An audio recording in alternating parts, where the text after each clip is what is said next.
5, 4. Get out! Get out now! Okay, Mark. We'd love to welcome you to Austin, Texas.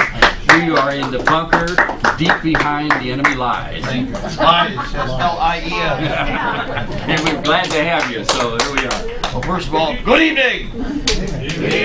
Mark, could you use the microphone? Uh-oh, can I use the microphone? Great, thanks. I can use... Yeah, but it doesn't do any good if it's not on. There, it's on now. Thank you. Okay, let's do this again. Good evening! Good evening. There we go. That's how it's supposed to be. Thank you. Well, first of all, this is beautiful Austin, Texas, and the bunker down here in the basement next to the Chase Manhattan Bank. They won't bomb us. The bank is up there. Okay, wait a minute. Let's think this through. Banks are failing right now. Get out! They probably will bomb us to get rid of the evidence. Okay, that is likely, is not. But well, you know what I'm saying. And of course, take advantage of all the books that are in the bunker, in the bookstore here, guys, because there's a flamethrower out back the government owns, and they're going to use them on them one of these days, okay? So we need to get them off the bookshelf and down the road where they're dispersed. That's the whole idea. Now, there's a number of things that we're talking about, of course, while we've been here in Texas. And by the way, this is a beautiful state. I've always loved coming to Texas. And I've been to all 48 of the 50 states. We haven't gone to Alaska, but that doesn't mean that we don't have lots of friends in Alaska. And I haven't been to Hawaii, but I have traveled virtually millions of miles over the years, and many of you have met me before at different times. We've all gotten a little gray together. We're not the oldest in the Patriot movement, but we're catching up with everybody now, right? But anyway, in the process, we've had a chance to meet millions of people. And as I always say, most of you think that you're the audience coming to see me. But in reality, I get this very special blessing because I'm the audience and I get the chance to meet all of you. So I get to see something, I get to do something most people don't get a chance to do. I get to be a first-person witness. So I'm going to tell you right now, you are part of tens upon tens of millions of Americans who have been in the Patriot effort, who are knowledgeable of what's going on. And because the enemy doesn't acknowledge you, you should get a pat on the head, because if they were putting you up on the nightly news and they were talking about what we're talking about, obviously it wouldn't be the right thing to be talking about. You see how that works? Think about it. We can talk about Zsa Zsa Gabor slaps a cop. Okay? We can talk about a cartoon done out of Simon Ding. Okay? A little cartoon this big. Now when you see that, and we understand control and how mechanisms work. Remember, usually a person who is a flim-flam artist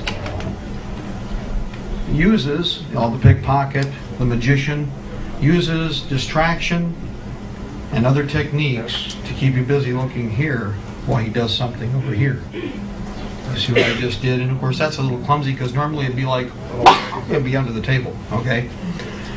That's how our enemy works. Now, I'm not going to do that to you again. He caught it, so it was a good thing. But let me give you a little example here. Think about this. When the whole of the enemy's mechanism focuses on an area that's no bigger than 2 of these cards and tries to get the eyes of all of America to look at something like that, you don't look at that piece of paper. You look everywhere else because you want to know where the bullet's going to be coming from. You see my point?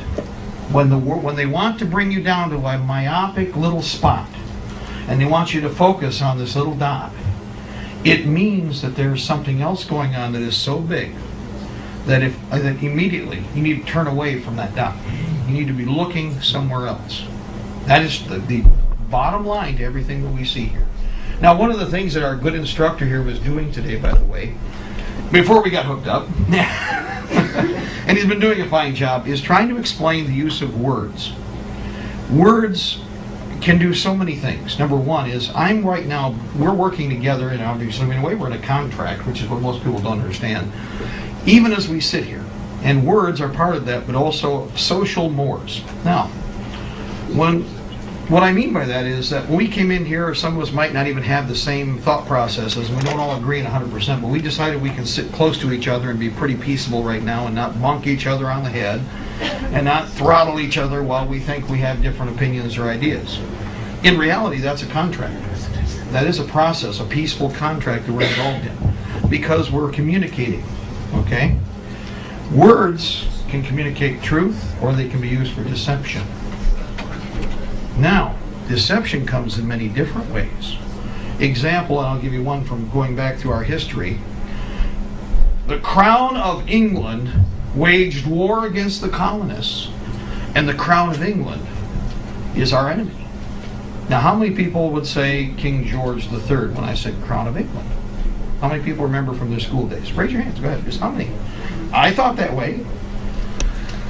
How about if the Crown of England means a square block of real estate in the middle of England that has absolutely nothing to do with the House of Windsor per se, but rather is the Crown British Mile that virtually manipulates every aspect of the jurisprudence and the administration of the United States at this moment in time.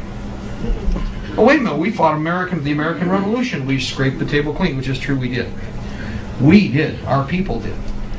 But the use of words allows things to be changed or to be altered as far as communications goes, and how people understand things. I'm no different. Okay, don't think, well, Mark, I learned this. I wasn't born with this.